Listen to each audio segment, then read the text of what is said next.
Welcome and good afternoon to everybody. And this is our second session of Ingenium Joint Education Lab webinars this spring.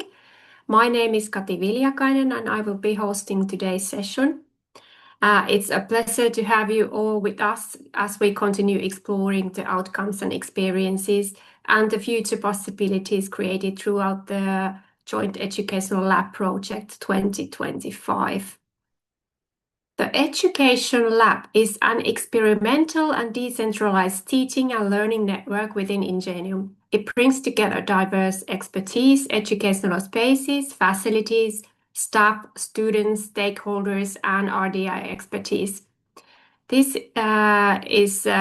Its purpose is to support an innovation in education and to create spaces where groups can work on authentic challenges and explore new solutions together. Today, we will be hearing 3 presentations that each approach education, international collaboration, and pedagogical development from a slightly different perspective. We will begin with the Ingenium Science Outreach Collaborative Exchange project. After that, we'll continue with the health promotion strategies for health professionals. And our third presentation is TBL4COIL Lab, establishing team-based learning as a pedagogy to support collaborative online international learning within Ingenium. That's a long one.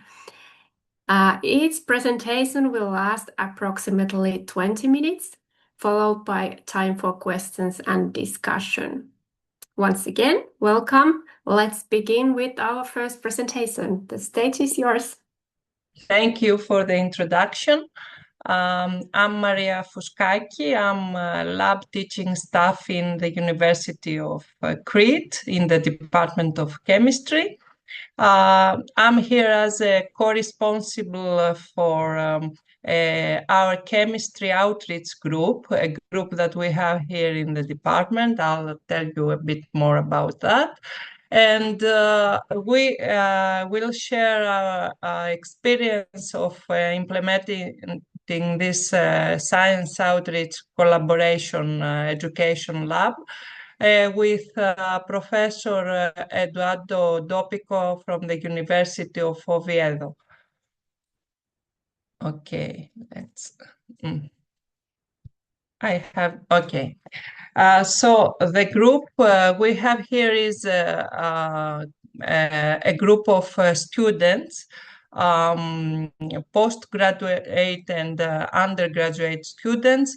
They are coordinated by faculty and lab teaching members in the department. And we try to bring our science close to the students, the school students and the general public. So we organize the events you see here, like a participation in festivals, school visits, and do experiments and demonstration, and sometimes workshops for the students. And we try to bring science outside our department. When I started this idea of participating in this group, we had gone at schools around 10 years before and asked students what they think scientists are. And they draw us like the draws you see in your screen. And at that point, we were thinking that people don't know what scientists do. So outreach, bringing science outside the department, help people to understand what science is and to correct some wrong ideas they have about scientists and what we are searching for sometimes, and what effect all this scientific work done in the departments has to the general public. And sometimes bringing science close to the people help us to find support and funding. But the most encouraging for us is that we help students in the school and our students in the university to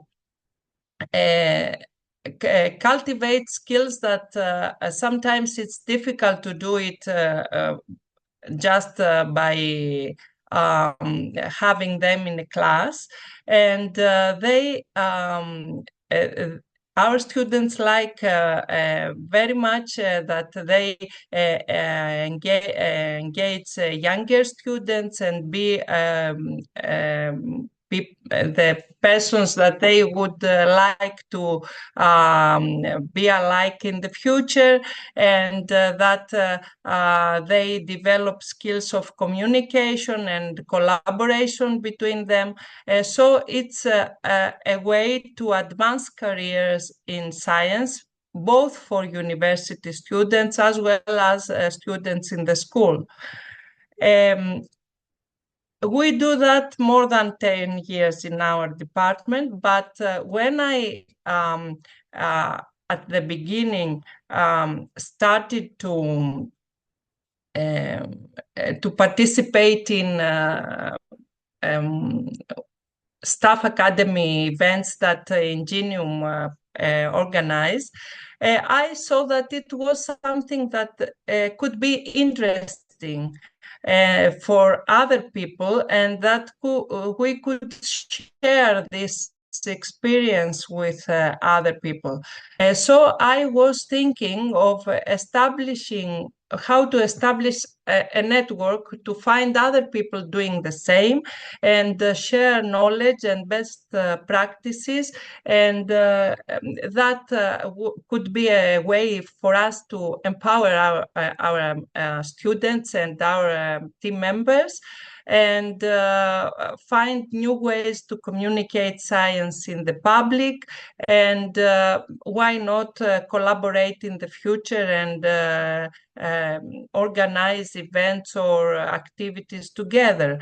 So after I realized that the Ingenium can give us this opportunity, I started to think about the education, apply for an education lab. And all the times I said it, because I didn't apply the first time I thought it. I found the Arena Oviedo team as the most suitable to do something together. So I contacted them and find a way to apply for this education lab last June. And this is the project that we implement this year. So the two groups, for us, it was easy to go outside the lab with lab-based activities, with experiments, demonstrations, and to direct engage public to all this.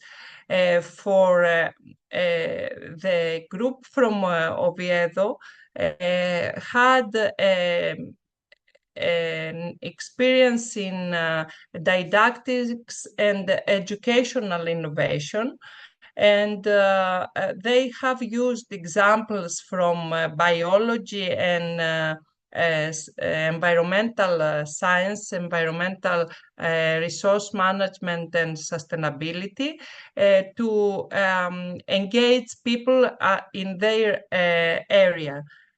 So we think that what we contribute to that to this lab is complementary, and we can collaborate to share our experience.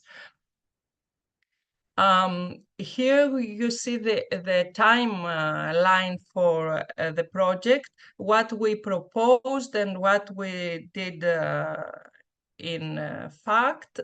We started with a meeting with our Ingenium manager, and we make clear everything about budget and how it should the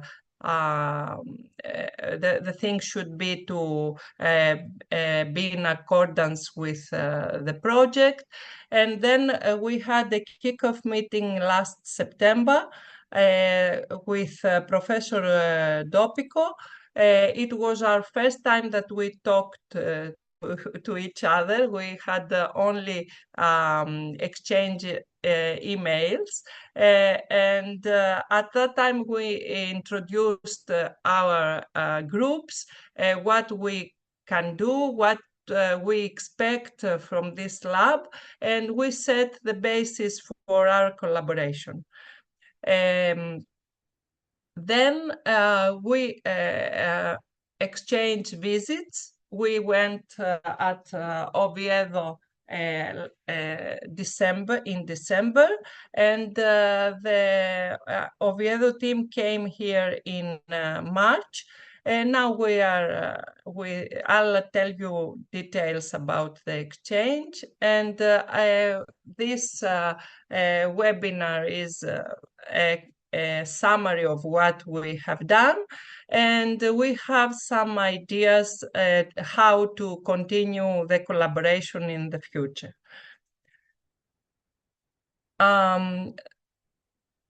When we went at Oviedo, first of all, we met the team there. We didn't know each other at all. So we basically discussed what we can produce for the Ingenium Alliance, what could be our work, could our work produce. So we had a discussion about that. We have some ideas, and I'll share them later on with you. We participated there in events for the International Day of Persons with Disabilities at the old university in Oviedo in the city centers. Our students, I went there with postgraduate students. Our students enjoyed very much to participate in this event, and we got some ideas of how we can adapt our activities for people with disabilities. Then we visited the Teacher and Resource Center. We had a 4-day trip there, so we could have several activities. It is a center that train pre-service and in-service school teachers, and we participated there in a training session. We were toured in the future classroom, and we shared their knowledge of how they train people for teaching in schools. And finally, we delivered a 3-hour lesson to first-year students there. In this lesson, we presented our science and why we are chemists, what we like being chemists, and how chemistry affects our everyday lives. We informed the students of what chemistry outreach group is. We did a chemistry experiment demonstration like the ones we do at schools. And finally, we had a workshop, a hands-on activity with the university students there for acids and bases in everyday life. In this activity, the students worked in groups. We gave them everyday materials. We guided them how to make solutions. Then we used red cabbage extract as a natural occurring acid-based indicator. And you see what is the result of using this in several solutions like vinegar, baking soda, toothpaste, etc. And finally, we observed and recorded the colors and compared them with the ones we have from a pH indicator paper, and we explained the students about what is acids and bases and how we find them in our everyday lives, and answered their questions. It was the most interesting finding of this session, of this lesson we delivered, is their answers to a short, a mini questionnaire we gave them. Some questions before the session and some after the session. When we asked them what they think about chemistry, most of them said about experiments. But when we asked them how they think that they could teach a chemistry subject matter in their classrooms, they are going to be primary school students. They have many worries about safety, about how good they could be at that, how the students will understand, and things that we always face with when we try to teach science at schools. So after the session, and they had participated, all of them had participated, and they were well engaged in the activity. They had the opinion that using experiments or group activities or visual demonstration, everything could be easier for them to teach a science subject. And at that point, we recorded an increased confident to do to do an experiment in their class, and they started thinking that science could be more accessible and engaging for their students, and even funny. We have a lot. We had a lot of answers saying that science can be fun. We understand that in every level, doing something that engage students at university or school students helps them to understand. And with that session, we close our visit in Oviedo. And then in March, Oviedo team came here, and we first of all met our department staff that is engaged in outreach, and we made the tour in facilities and labs in our department. Then we had a meeting with our environmental chemistry section with Dr. Kalivitis, and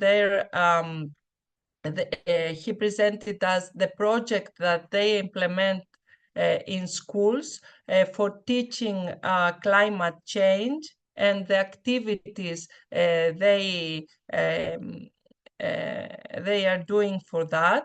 And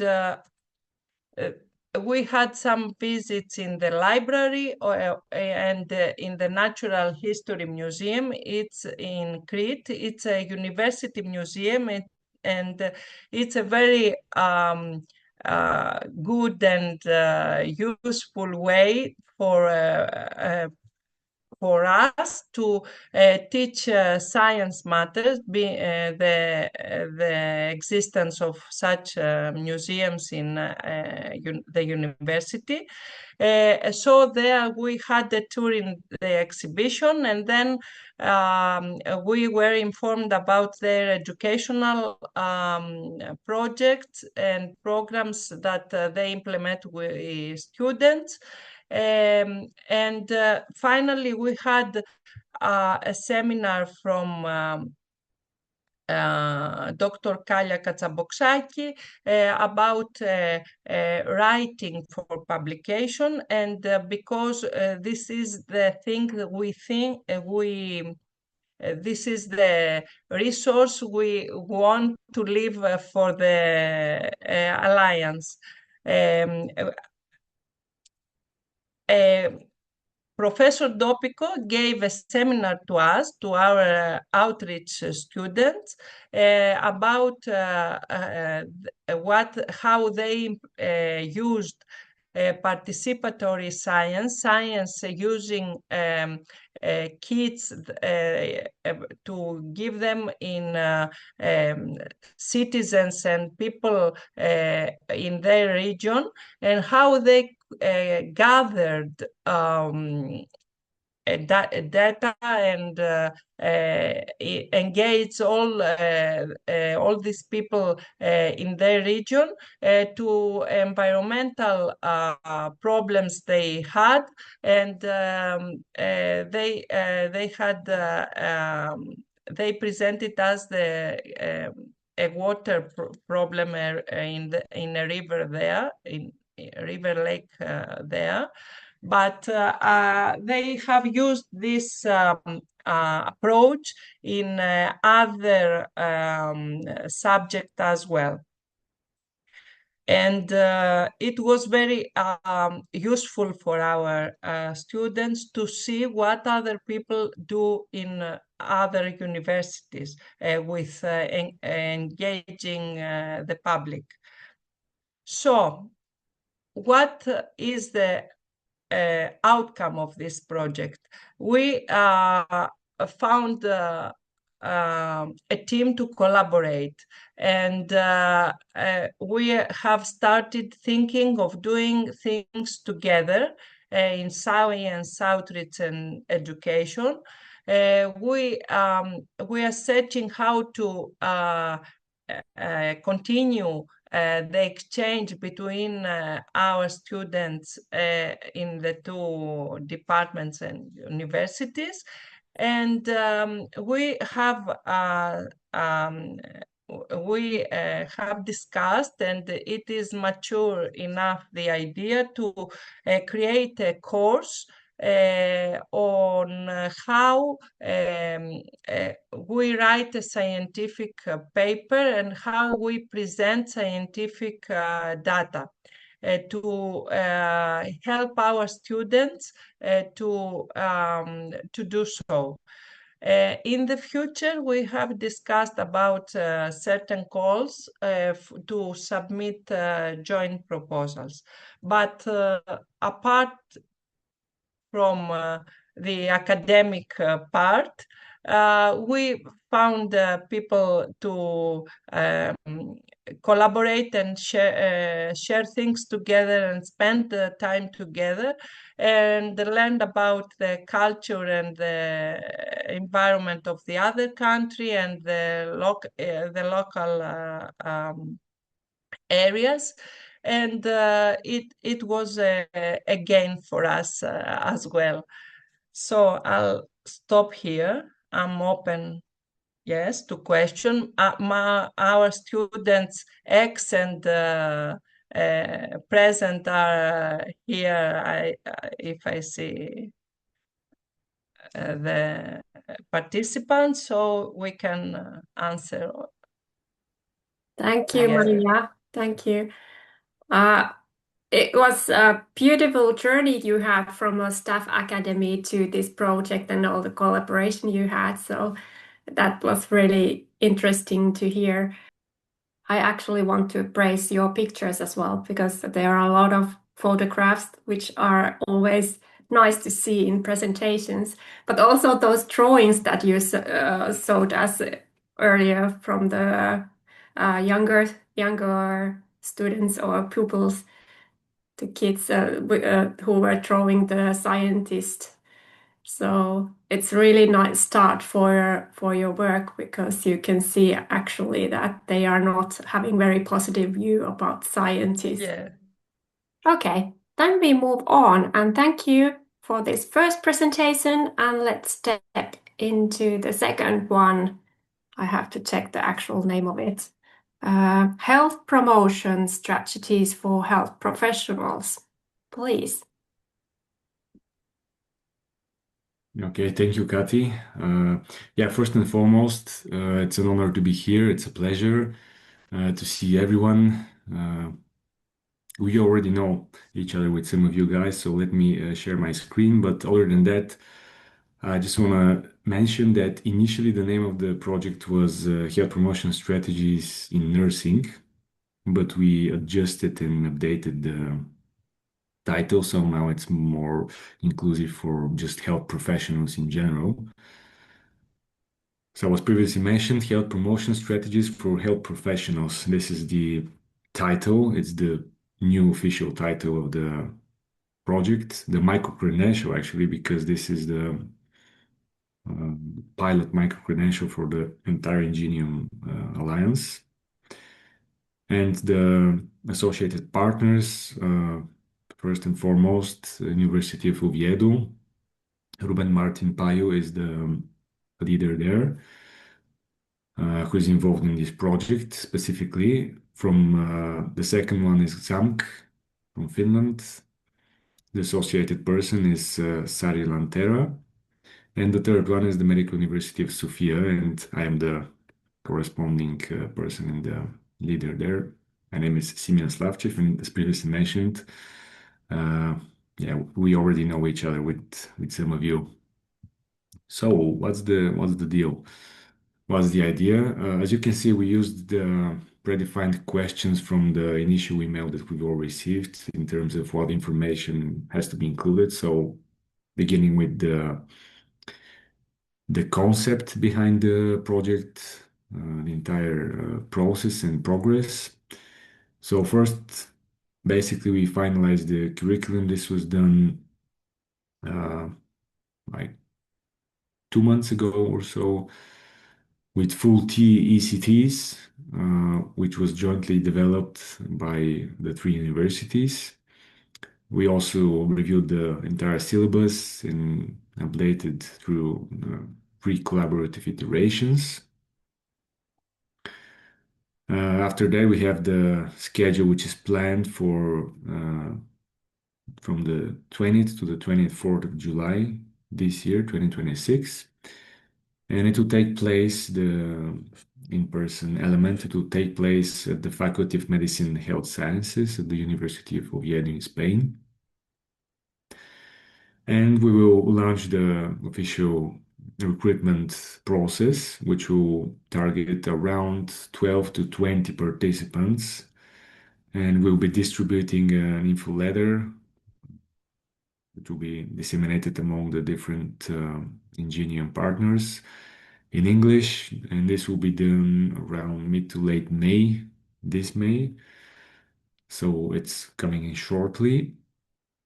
And of course, there will be a selection interview process if we have more than 20 applications, which will be great. So yeah, let's see.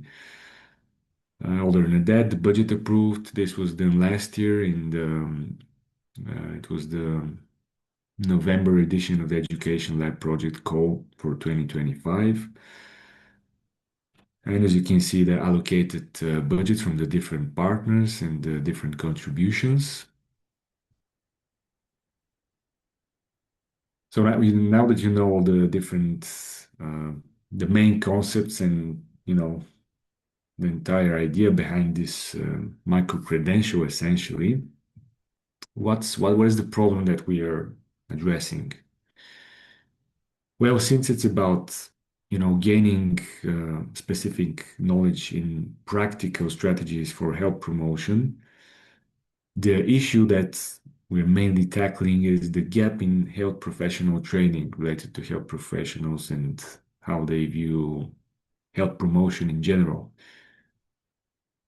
Basically, health professionals across the Ingenium Alliance, usually they can use more structured competency-based training using evidence-based health promotion strategies so that we can fill this critical and crucial gap given the growing burden of lifestyle-related diseases globally, not just in Europe, but globally.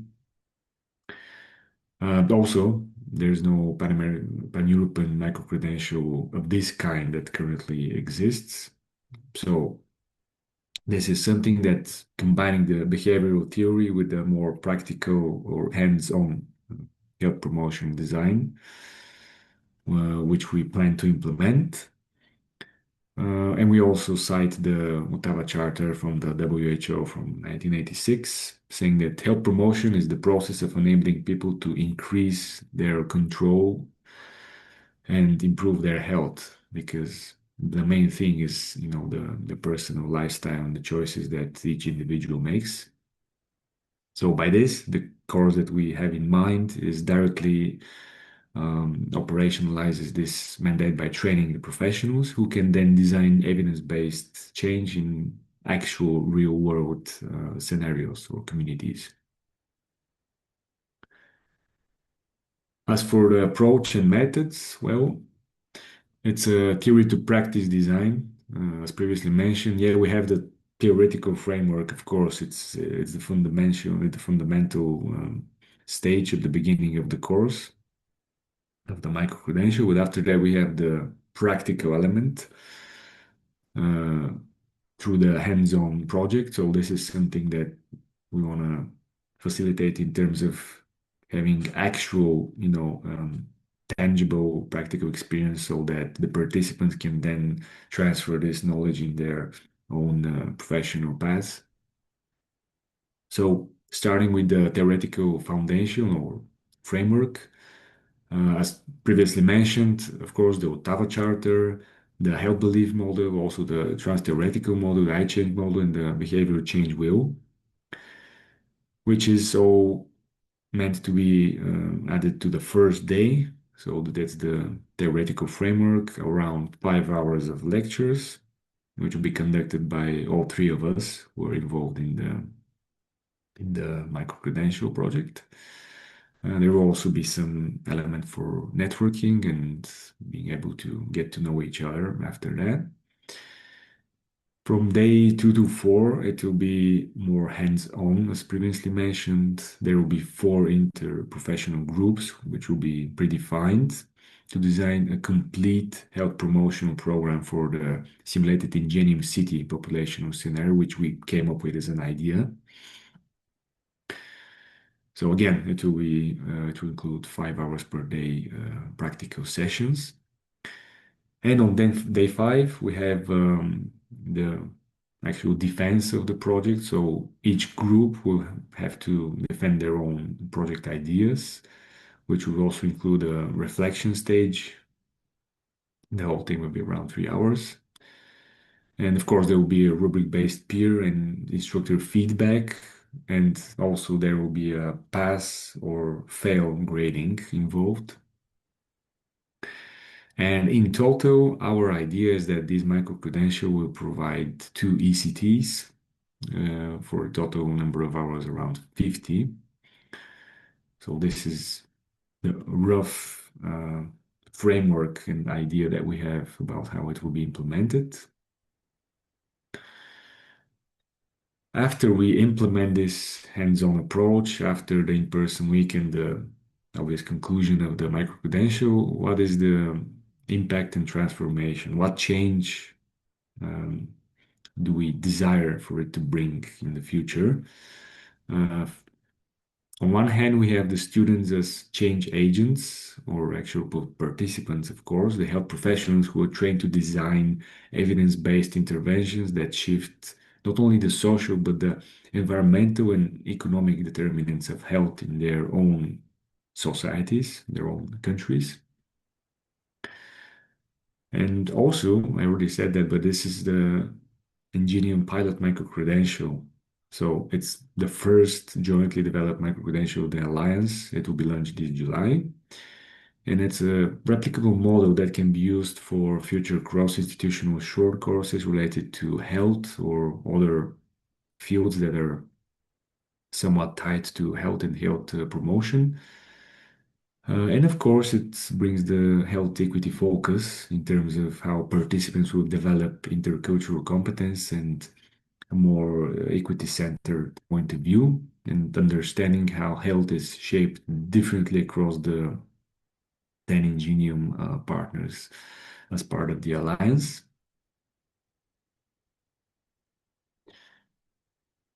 And so far, what have you achieved so far?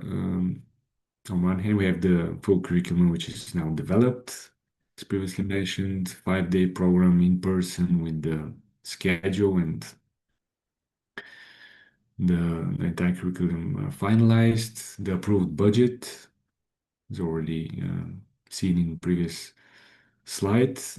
Also, the syllabus has been iterated by all 3 partners, so there were contributions by all 3 of us in terms of the development of the syllabus and the entire curriculum of the micro-credential.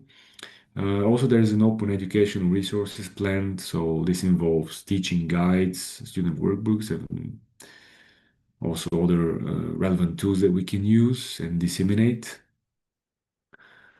Of course, there's also the idea of having a publication of sort of a reflective article in a peer-reviewed journal related to nursing or actually public health in a more general sense. We also have the Ingenium City scenario, the idea that we have for this theoretical figurative city, which will be used for the cohort, for the group, including for the defense at the last day. And of course, the logistics that's been confirmed. The venue, it will take place in Oviedo, was already mentioned. There will be a certification fee of 35 euros for each participant. After that, of course, there will be Europass digital credential for everyone who has passed. We've used the Moodle learning system as well, and 100% attendance is also required. And in terms of collaboration, how did it go? Basically, Ruben is on Oviedo's side. He's the course coordinator and lead. He's taking care of the different behavior change room models and other models. We also have Sari from XAMK from Finland.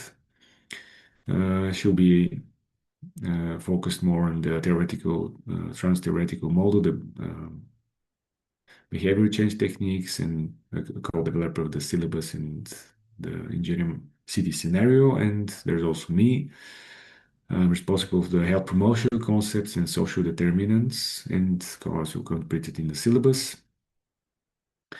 And we also have, of course, regular correspondence through email. We had meetings in late March. We had a meeting in Oviedo. There we discussed the logistics and all the fine details. We also had a specific meeting with Juan and team there, Marta from the Engineering department at Oviedo. So yeah, we fine-tuned all the other details related to launching the micro credential and making sure that it's finely tuned so that it will go as intended. And a more broad overview of our plans to continue after the period of the exact micro credential when we actually launch it and what is our idea after that. So in July, obviously, it will be the first delivery, the initial delivery launch, the intensive course in Oviedo.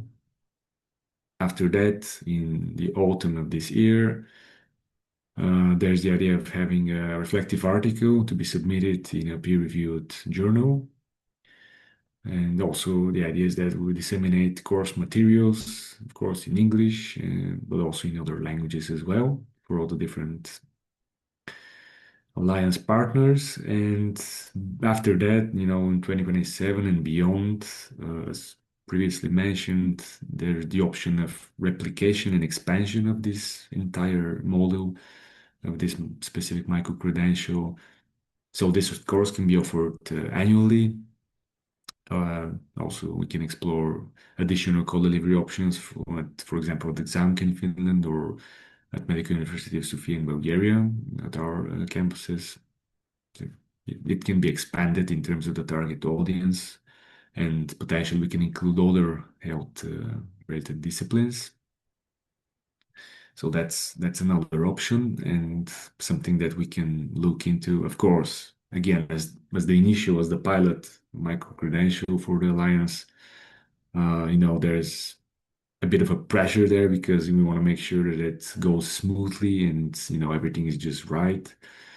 But then again, this is something that we will know for sure after the 24th of July when we conclude the in-person intensive week in Oviedo. So yeah, that's pretty much the whole thing in a nutshell. So yeah, thank you for your attention, and this is our micro credential. Thank you. Beautiful work. And it's always great to hear that our projects are related to micro credentials because that's the one thing that Ingenium is heading to. So then we say thank you to Simeon, and let's move on to the third presentation, and I will check it here. TBL4COIL lab, and then the long part. Establishing team-based learning as a pedagogy to support collaborative online international learning within Ingenium. Please. Welcome, David. Hello from Ireland. Hello. Oh, Michael is there as well from behind. Yeah. So is this the first presentation where there's two speakers from different universities in the one location? Yeah, I recognize this other one, and he doesn't live there. I know. So we're both here in Ireland. Mikhail is here on a trip with another project, so we're delighted to be in the same room presenting. Um, so yeah, I'll hand over to Mikhail who'll start us off. Yeah, good afternoon to all of you. So it's a pleasure to be here, and we indeed have the very beautiful project of TBL4COIL. So in this presentation, we explain what's it all about, how we utilize that, and what are our further steps. You can see in this picture our colleague Nathaniel Coopers from Höfde, but he changed the university during the project, so he's not with us any longer. And basically, the team-based learning was originated in the 1970s in the US by the really huge guru, Larry Mikaelson, who was a lecturer in entrepreneurship. And probably whenever you say or hear team-based learning, you might think that, okay, we're doing that, but in fact you do not, because it's a very specific concept. for the online learning, and it's not the problem-based or project-based or challenge-based learning. It's not also any group project, which we definitely do, or any ad hoc project.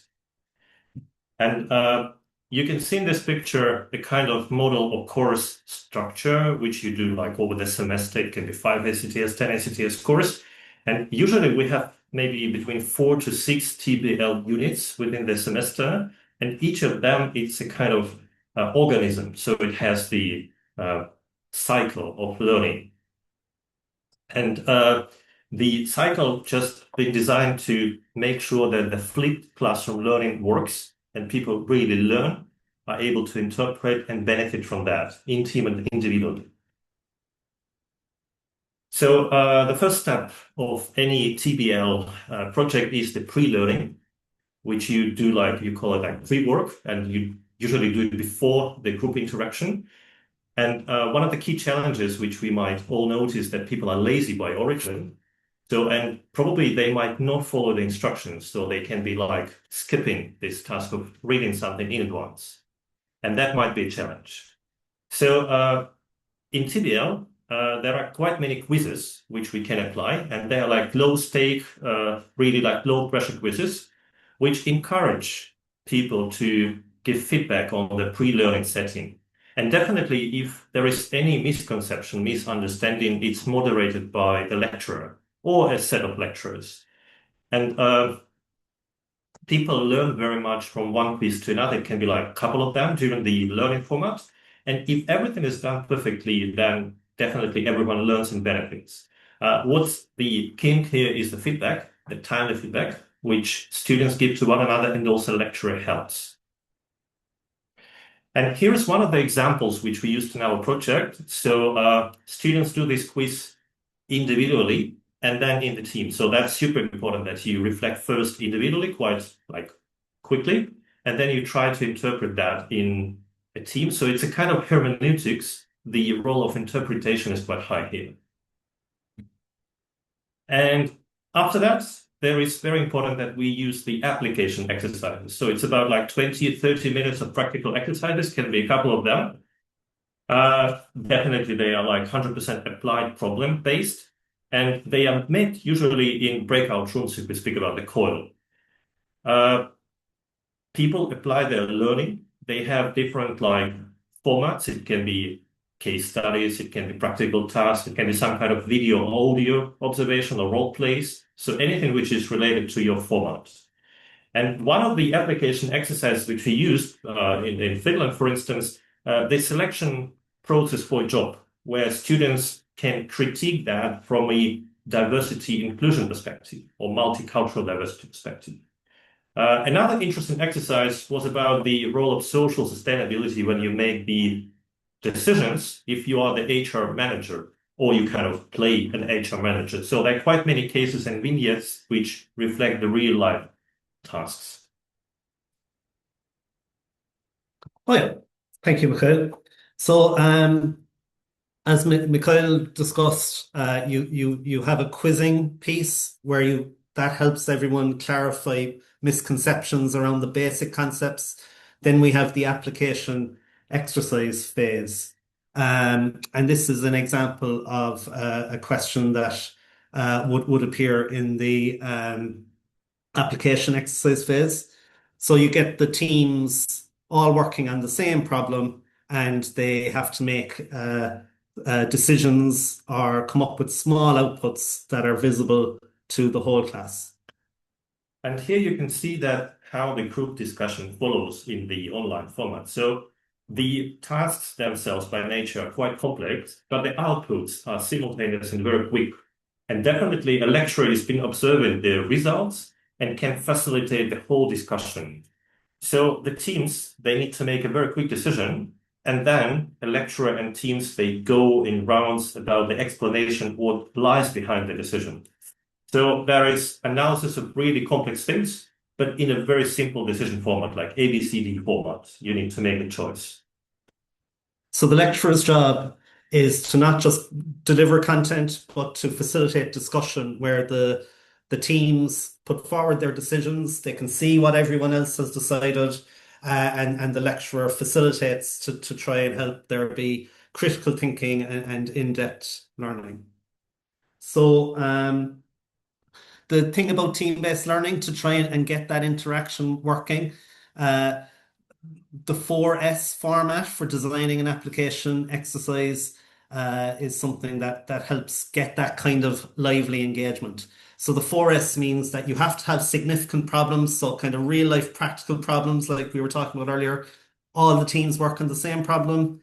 They make a specific choice. So do you do A, B, C, or D? Or do you make a very small output that everyone can observe? Um, and they report their decisions simultaneously. You're not going from each team saying, well, team one, what did you think? Team two, what did you think? Team three, what did you think? They're simultaneous reporting. Um, so yeah, that's kind of a TBL unit, and you repeat that for different parts of a course throughout the semester. So like I suppose what differentiates TBL from other group approaches.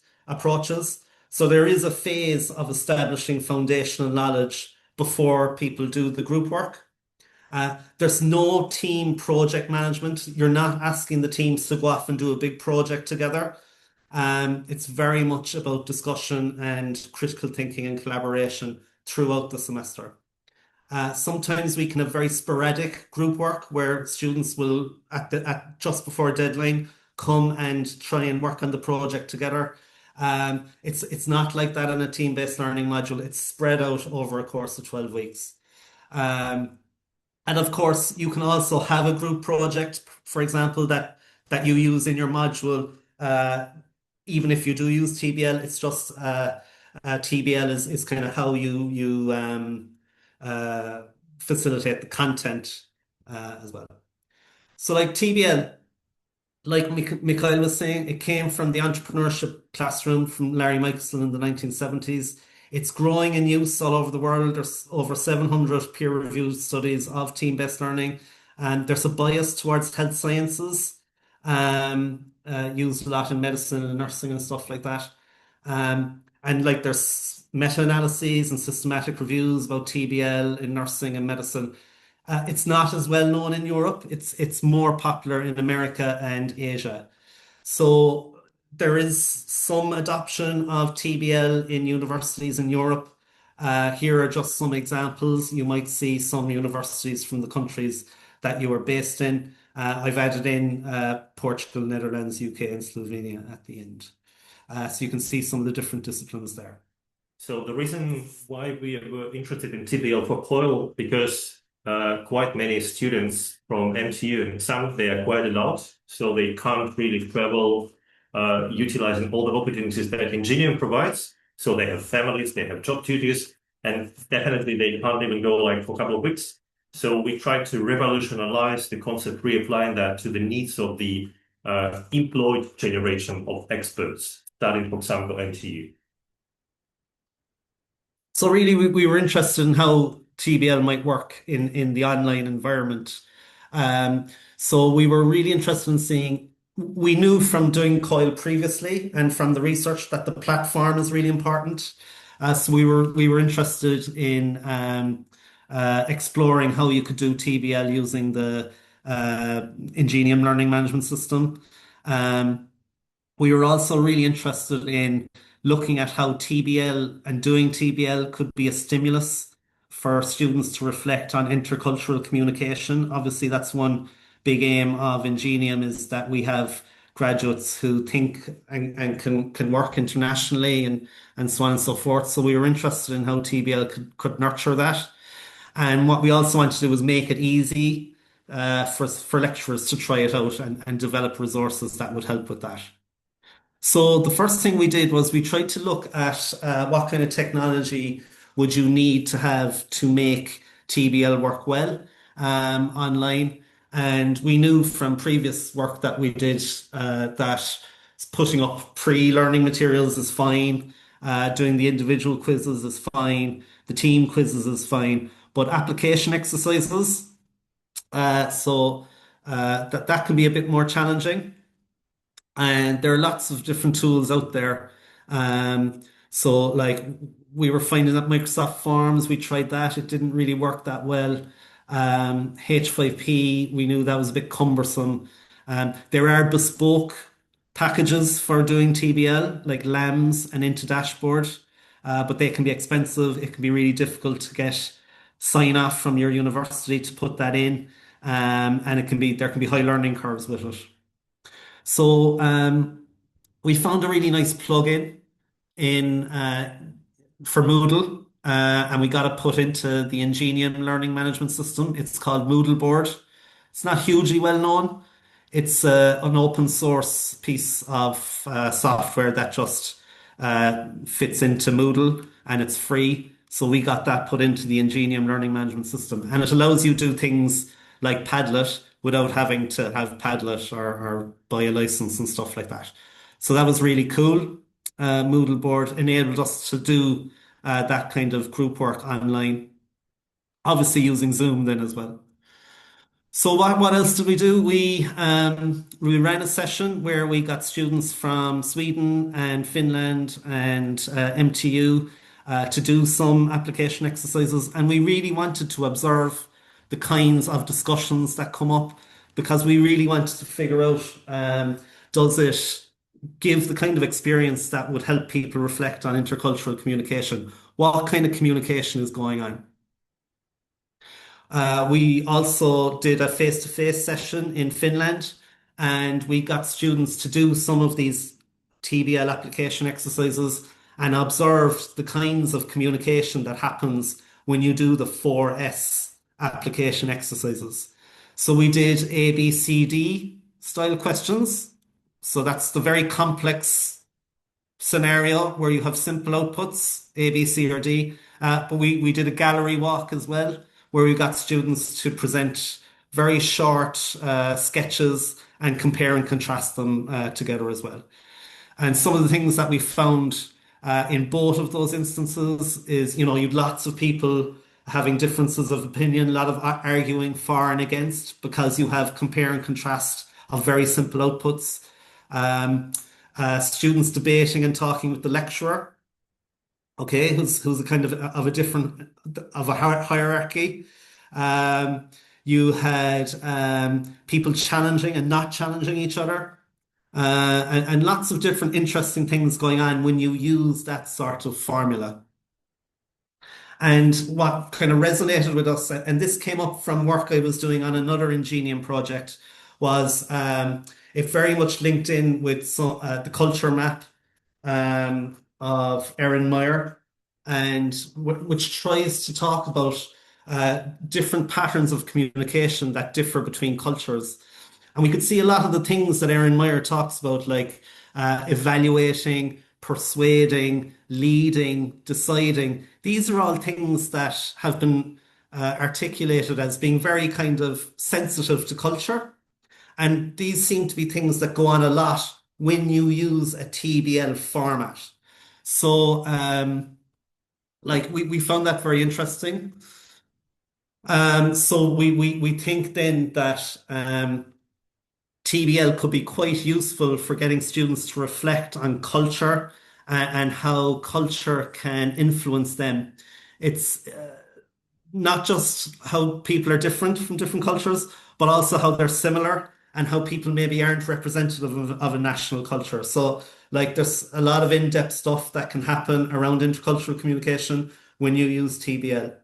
We also think, obviously, that other group approaches, other group pedagogies do obviously get students talking. It's just in TBL, it's so regular and such a part of the teaching that it gives them lots of practice throughout the semester. Yeah, and basically quite many activities with students online and also on campus allowed us to think about the results which we bring with this education lab project. So one of them is the open education resource, which we want to achieve. And the next one is more about the facilitator's guidebook. So that's kind of how to structure. And finally, we were accepted for the International EduLearn conference this year with the 2-hour workshop, which we also unite with another education lab project. So it's like a huge work to be done ahead. But we're quite happy that we can exemplify the results of the real testing across cultures. So I suppose really it was great to work with Mikhail, and kind of also we are involved in I'm involved in another EduLab, and we can weave in the findings from that in our workshop and have the chance to reflect and stuff like that. So I suppose some of the things that we reflect on, having gone through the project, is, how can we incorporate reflection on intercultural communication into that TBL design? So like, do we, for example, uh, introduce students to different cultures of the people on the teams, and then get them to really critically evaluate and see the stereotypes that kind of engenders, and did their experience challenge that? Um, and hopefully making them more reflective about culture, and how maybe, it's very challenging to talk about national cultures and stuff like that. So we think there's a really interesting way of building that reflective piece, which would be interesting to TBL educators all over the world. Um, Another thing we're thinking about is the quizzing element when we do it remotely, and what are ways we can maintain academic integrity. So we're thinking of how would you have to time it or ungrade it or use lockdown browsers. Um, Another thing we think would be interesting is how you can help lecturers to use AI to make it even easier for lecturers to try it out. Um, you can get at a click of a button, AI will give you a TBL unit. So it's kind of how can we help people use AI to maybe design TBL units to make it easier to try out.